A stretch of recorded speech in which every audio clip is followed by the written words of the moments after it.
না আমার আল্লাহ রাব্বুল আলামিন দুইখানা পাও মোবারকের মধ্যে দিলাম, যদি পাও দুইখানা শুকরিয়া আদায় করেন আপনার জীবন শেষ হয়ে যাবে, তবু পায়ের শুকরিয়া শেষ করা যাবে না।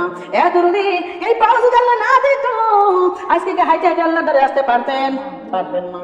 পাও যদি না থাকতো মা হাঁটিয়ে ওযু করার জন্য মতি বলে তারা যেতে পারতেন না। পাও যদি না থাকতো মা আপনি টয়লেটের জন্য টয়লেট করার জন্য আপনি টয়লেটে যাইতে পারতেন না। পাও যদি না থাকতো মা মসজিদে যাইতে পারতেন না। মার পাও যদি না থাকতো মিরাত মা বেয়া যাইতে পারতেন না। এই পাও দুইটা আমার আল্লাহ দয়া করে দান করলো মা, সেই আল্লাহর যে দয়া করে দান করছে এই পাও দুইটা শুকরিয়া আদায় করতে শুরু করি মা, জীবন শেষ হয়ে যাবে তবু শেষ হবে না শুকরিয়া আদায় করার। এত যদি আমার আল্লাহর প্রত্যেকের জিনিস যদি এরকম শুকরিয়া আদায় করি মা আমাদের আমরা শেষ করতে পারবো না। এই জন্য বারবার আল্লাহর দরবারে আল্লাহর দুইটা কদমে আমরা লুটে পারবো, বলেন সুবহানাল্লাহ। তার নিয়ামতের শুকরিয়া কেমনে আদায় করে, তার নিয়ামতের শুকরিয়া কেমনে আদায় করে, তাই বারে বারে ওই কদমে লুটিয়া পড়ে, ও তাই বারে বারে ওই কদমে, বলেন বারে বারে ওই কদমে লুটিয়া পড়ে, বলেন বারে বারে ওই কদমে। ও তার নিয়ামতের শুকরিয়া কেমনে আদায় করে, তার নিয়ামতের শুকরিয়া কেমনে আদায় করে, তাই বারে বারে ওই কদমে লুটিয়া পড়ে, ও তাই বারে বারে ওই কদমে। আমার সোনার মা বলে তাহলে আল্লাহর দরবারে আমরা শুকরিয়া তো আদায় করবো, তার চেয়ে বেশি বেশি আমার আল্লাহর দুইটা কদমে লুটিয়ে পড়া লাগবে। রাজি আছেন না আপনারা? রাজি গেছেন বলেন তো? আল্লাহর পায়ে যদি লুটে পড়ে না মা আমার আল্লাহ রাব্বুল আলামিন খুশি হয়ে যাবে, আর আমাদের ওই লুটে পড়া দেখিয়া আমার আল্লাহ আমাদের জীবনের নামাক করিয়া আমাদের জান্নাতের মেহমান বানাবে, বলেন সুবহানাল্লাহ। ও সোনার মা বলে আল্লাহ শুকরিয়া আদায় করার দরকার আছে না নাই? আছে। যদি খেয়াল করেন আমার আল্লাহ ডাকবেন না, আমি আল্লাহ দিয়া ধন বুঝি মন, আবার কাইরে নিতে কতক্ষণ। আল্লাহ কাইরে নিবার পারে কি পারে না? আল্লাহ দিতে পারে কি পারে না? যদি আমি এই জমিনে বাস্তব একটা কাহিনী বলবো আমার, যেই কাহিনীটা শোনার মা বোনরা খেয়াল করবেন। আমার দাদার মা বললাম এই দুনিয়ার মধ্যে যদি একটা লোক ছিল, যেই লোক ছিল টাক, মানে মাথায় কোনো চুল ছিল না, যেই লোকের মাথায় চুল ছিল না মা, ওই লোকটা যখন এই মনে করেন বাইরে যায়, দোকানপাটে যায়, এ দলদি বড় নাই ছোট নাই, দাদা নাই লাতি নাই, এ যা মাথায় টোক্কা দেয়, ও যা মাথায় টোক্কা দেয়, আবার নানান রকম ভাবে কথা বলে কি বলে না বলেন তো? নাই রে মাথা চাইরে না বলে কি বলে না? নানান রকম ভাবে হাসি বিদ্রুপ করে না, এ দরদি হাসি বিদ্রুপ করে ওই লোকটাকে তাচ্ছল্য তুচ্ছল্য করে, ওই লোকটাকে লইয়া মানুষ ঠাট্টা বিদ্রুপ করে। আমার মারে যার যে জিনিসটা নাই রে মা, সেই জিনিস ধরে তাচ্ছল্য করা যায়, ঠাট্টা বিদ্রুপ করা যায়, ওনার মনের মধ্যে তা কেমন লাগে মা একমাত্র ওনাই ভালো জানে। আমি আপনার বোঝাতে পারবো না, আমার আপনার বোঝার ক্ষমতা নাই। আমার মা বোনরা ওই টাক মাতাল্লাহ আল্লাহ দরবারে অভিযোগ আনতে মা বোঝে আমার এখানে টাক বানাই না, আমার টাকে টাক বানানোর কারণে এলাকার লোকজন আমাকে নিয়ে তাচ্ছল্য করে, আমাকে নিয়ে ঠাট্টা বিদ্রুপ করে। আল্লাহ আমার যে চুল দিতে আল্লাহ তাহলে তো আমাকে তাচ্ছল্য করতো না, আমাকে নিয়ে ঠাট্টা বিদ্রুপ করতো না। আমার মা বোনরা ওই লোক এমন করে আল্লাহর জমিনে কাঁদতেছে, এ দরদি আমার মারে আমার আল্লাহ ডাক দিলে জিবরাইল রে যা যা যা ওই বেটার কাছে চলে যা। জিবরাইল চলে আসছে, ওই টাকে ডাক ধরে আসসালামু আলাইকুম ওয়া রাহমাতুল্লাহি ওয়া বারাকাতুহু। আমার মা বোনরা টাকালা উত্তর দিল, দেওয়ার পরে বলে ভাই আপনি কেন মন খারাপ করে রয়েছেন? কিসের মন খারাপ করার কারণ কি আপনি বোঝেন না? কেন না ভাই রে তোমার জিবরাইল এসে মানুষের উত্তর দিয়ে আরে ধরবেন না কেন ভাই রে, মনে বড় কষ্ট, মনে বড় মারত না। আমার টাক মাতালে আমি কোনো জায়গায় যাবে পারি না, গেলে সবাই আমাকে মাথার মধ্যে ঢুকায়, আমাকে নানান রকম কথা বলে। ভাই এই যন্ত্রণার জন্য মন খারাপ করে বসে আছি। আল্লাহ জেনে ডাকলেন ও টাক মাতালা ভাই তুমি কি চাও যে আমরা তোমার মাথা ভালো করে দিই? কয় হ আল্লাহ যেন আমার মাথাটা ভালো করে দেয়, টাক জানো আর টাক যেন না থাকে এই মাথায় যেন চুল গজায় দেয়। আমার মা বোনরা আল্লাহ দরবারে সুপারিশ করলো, জিবরাইল আলাইহিস সালাম আল্লাহ তোমার এই বান্দা মাথা ভর্তি চুল চায়। আল্লাহ রাব্বুল আলামিন রহমত দান করিয়া সঙ্গে সঙ্গে ওই লোকটা ধরে চলে, সঙ্গে সঙ্গে লোকটার মাথায় চুল হয়ে গেল, বলেন সুবহানাল্লাহ। এইবার জিবরাইল ডাকলে বাইরে তোমাকে তো চুল দেওয়া হইলো, এইবার তুমি কি পাইলে খুশি হইবা? টাক মাথাওয়ালা ডাক দিলে ভাই আমার তো অত সম্পদ নাই রে ভাই, আমাকে যদি একটা উট দিত, আমাকে যদি আল্লাহ একটা উট দিত, আমি ওই উটটা পালন লালন পালন করিয়া আমি দুনিয়ায় জীবন কাটাইতাম, আমার জীবন জীবিকা অর্জন করতাম। বাইরে আমার একটা যে উট দিত আমি খুশি হইতাম। আল্লাহকে ডাকলে আল্লাহ গো, তোমার এই বান্দা উট পাইলে খুশি হয়। আমার আল্লাহ রাব্বুল আলামিন উট দান করলো, বলেন সুবহানাল্লাহ। কে দান করেছে? মাথার চুল দান করেছেন কে? উটটা দান করলো কে? আল্লাহ। ইমাম বলি না, ওই লোকটাকে যখন দেওয়া হয়ে গেছে আমার দরদি, এইবার জিবরাইল চলে গেল আর এক জায়গায় রে মা। ওই জায়গায় যায় দেখে একটা লোকের কুষ্ঠ রোগ হয়েছে। আমার কুষ্ঠ রোগ হইলে সারা গাঁও পয়সা যায়, ও মা সারা যায় গাঁওর মধ্যে হয়ে গেছে, খোসা হয়ে গেছে, কুষ্ঠ রোগ হয়েছে মা। ও মা ওই কুষ্ঠ রোগীর কাছে কেউ যায় না, আপন বিবি কুষ্ঠ রোগীর কাছে শোয় না। ভুল কথা কইছি? ওই ব্যক্তির কাছে যদি শুই রে, ওরা তো শুয়েছে রোগ আমারও হয়ে যাবে, আমার লাতি করে হয়ে যাবে, আমার বেটা করে হয়ে যাবে, আমার মা বোনরা আপনে যখন স্বামীর কুষ্ঠ রোগ হয়েছে আর স্বামীর কাছে শোয় না, ফাঁকে শোয়।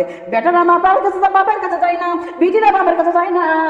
কুষ্ঠ রোগীর আলাদা প্লেট, আলাদা গিলাস, আলাদা চামচ, সব কিছু আলাদা করে দিয়েছে। কুষ্ঠ রোগীর নিজের ঘর থেকে বাইর হয় না। আমার দরদি এমনই করে লোকটাকে রাখে, লোকটা চোখের পানি ছেড়ে দিয়ে কান্দে। জিবরাইল এসে হাজির, ভাই রে তুমি কেন কান্দো? ডাকলে ভাই আমি কান্দে আমার মনের দুঃখের ভাই, আল্লাহ আমাকে এমন একটা বেঁধে দিল, যেই বেঁধির কারণে আমার নিজের বউ আমার কাছে দূরে থাকে, আমার বেটারা ফাঁকে থাকে, আমার বিটিরা ফাঁকে থাকে, আমার লাতি বুদিরা ফাঁকে থাকে। আল্লাহ যদি আমার এই রোগটা ভালো করে দিত আমি মহা খুশি হয়ে যাইতাম। আল্লাহ রাব্বুল আলামিন ভালো করে দিল লোকটা একবার সুন্দর চেহারা হয়ে গেল। এই লোকটাকে ডাকতে বাইরে তুমি কি আর কিছু চাও? লোকটা ডাকতে ভাই আমাকে যদি আল্লাহ একটা গরু দিত, আমি ওই গরুটা লালন পালন করে গরুর খামার বানাইতাম, বলেন সুবহানাল্লাহ। আল্লাহ রাব্বুল আলামিন ডাকতে বলে জিবরাইল ডাকতে, আল্লাহ গো তোমার বান্দা গরু চায়, ঠিক আছে ফিসাবিলিল্লাহ গরু দিয়ে দিলাম। এইবার লোকটা চলে গেল আর একটু ফাঁকে, ওই জায়গায় যায় দেখে একটা মহিলা চোখের পানি ছেড়ে দিয়ে কাঁদতেছে।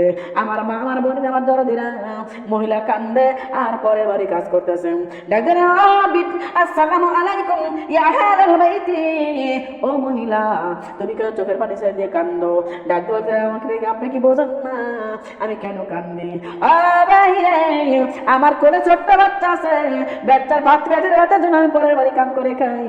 আর এই বাড়িওয়ালারা কি করে, ওরা খাওয়া দাওয়া শেষে যেটুকুন বাঁচে ওইটুকুন আমারে দিয়ে দেয়, আর ওইটুকুন নিয়ে যায় বেটারে খাওয়াই। কিন্তু আজকে আমার সারাদিন আমার বেটারে খাওয়াই নেই।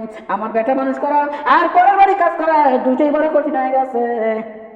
ডাকতে পারে বোন তুমি আল্লাহর কাছে কি চাও? ডাকতে ভাই আল্লাহ যদি আমার একটা ছাগল দিতে রে ভাই, আমি ওই ছাগল পালন করি, আমি ছাগলের একটা খামার বানাইতাম। আমাকে যদি আল্লাহ একটা ছাগল দিত, আমার আল্লাহ রব্বুল আলামিন সঙ্গে সঙ্গে ওনার একটা ছাগল দিয়ে দিল, বলেন সুবহানাল্লাহ। ইমাম বলে ও দরদি অনেক দিন কেটে গেল, অনেক দিন কেটে যাওয়ার পরে উটের একটা বিশাল খাবার হয়ে গেছে, বলেন সুবহানাল্লাহ। গরু চারে দিতে গরুর খাবার হয়ে গেছে, ছাগল চারে দিতে ছাগলের খাবার হয়ে গেছে। ওই লোকটা আমার দরদি ওই জিবরাইল অনেক দিন পর, অনেক বছর পরে আল্লাহ রাব্বুল আলামিন জিবরাইলকে পাঠিয়ে দিলেন, জিবরাইল আরে দা দেখতো ওরা আমাদের মনে রাখছে না বলে গেছে। আমার মামার বোনটা খেয়াল করবেন কথাটা। দরদি আল্লাহর ফেরেশতা জিবরাইল চলে আসতো জমিনে, আসিয়া ওই উটালার বাড়ি চলে গেল। উটালার বাড়ি যায় ডাকবে আসসালামু আলাইকুম ইয়া রাহমাতুল্লাহি ওয়া বারাকাতুহু, ডাকবে ওয়া আলাইকুম আসসালাম ওয়া রাহমাতুল্লাহি ওয়া বারাকাতুহু। বাইরে এত বড় উটের খামার কার? এই উটের খামারটা হলো আমার। কার? আমার। এই উটের খামারটা হলো আমার। দেখবেন যে বাইরে আপনার খামার তো অনেকগুলো উট, কহে আমাদের খামারে অনেকগুলো উট। ডাকলে ভাই ও ভাই এতগুলো উটের মধ্যে থেকে তুমি কি পারো না একটা উট আল্লাহর রাস্তায় দান করে দিতে? ওই বেটা ডাকতে পারতেছে না, আমি কষ্ট করে উটের খামার বানাইছি, খাটাখাটনি করে উটের খামার বানাইছি, এই উট থেকে তো কোনো দান করা যাবে না। দান তার মামা বাড়ি আবদার না চাইলে কি পাওয়া যায়? আমার মামার বোনটা খেয়াল করেন, এই লোকটা ভাই এত উট আপনি কোন জায়গায় যাই পাইছেন? যে আল্লাহ আপনি উট দিছে ওই আল্লাহ তো খাবারে বরকত দিছেন, খাবার ভালো হয়েছে, আল্লাহ রাস্তায় একটা দান করে দেন। ডাক বলে না না না এই উট আমি আল্লাহ কোন দিল?